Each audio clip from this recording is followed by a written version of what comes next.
so currently set at 3. Generally 3 is fine. If it was really hot, really warm outside, you might put it up to 4 or 5, but generally 3 is fine, and it's set via there. Okay, and it has a gas oven as well, which is nice and straightforward. There's a wee light here to light it up, so you can see how it's cooking, and your sparker is here. So what you do is just turn the knob, push it in. As you do that, you'll hear the gas, fire it, hold it a couple of seconds, make sure it's lit at the back, and then obviously just close the door, and just make sure that it's back up the top here and it's fully off for travel or not using it. Okay, and there's various cubby holes dotted around the place, which we'll cover. We haven't put the TV in yet, but there'll be a TV here, and an aerial provided. Again, only as good as the signal in the area, so you may or may not get a signal. If possibly worth maybe bringing an Amazon Fire Stick if you have one, or maybe a few DVDs in case you can't get a signal somewhere. And there's various USB points dotted around the vehicle as well, which is good.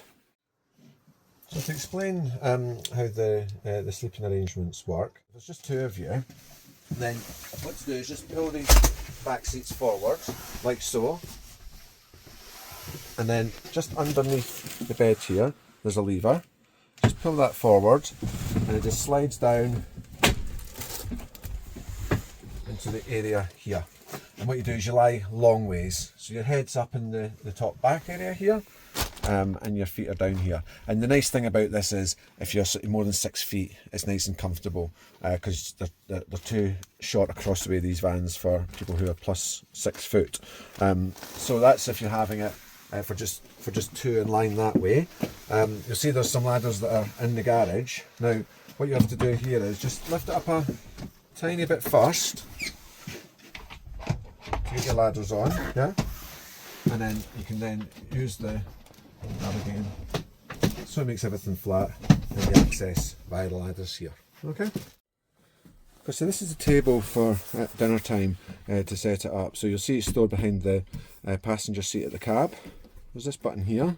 Just unclip this, and it allows you to slide it out. You'll see there's a wee catch here. You have to make sure you put it back in the same way with this little catch to the top, so that when you close it, as you can see, it clips in place and it stops it from coming out. So get the table out,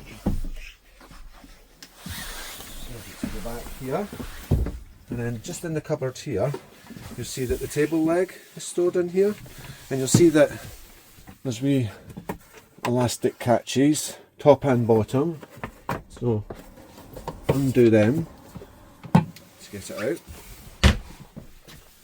and then you'll see on the bottom of the table leg there's these 4 parts that protrude.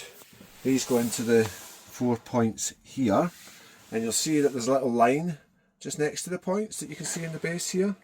So those little lines line up with those little holes here, just so you can see where it is. And it clips into place, yeah. And then you'll see on the top here, you undo, and this allows you to screw it into place to tighten the table leg.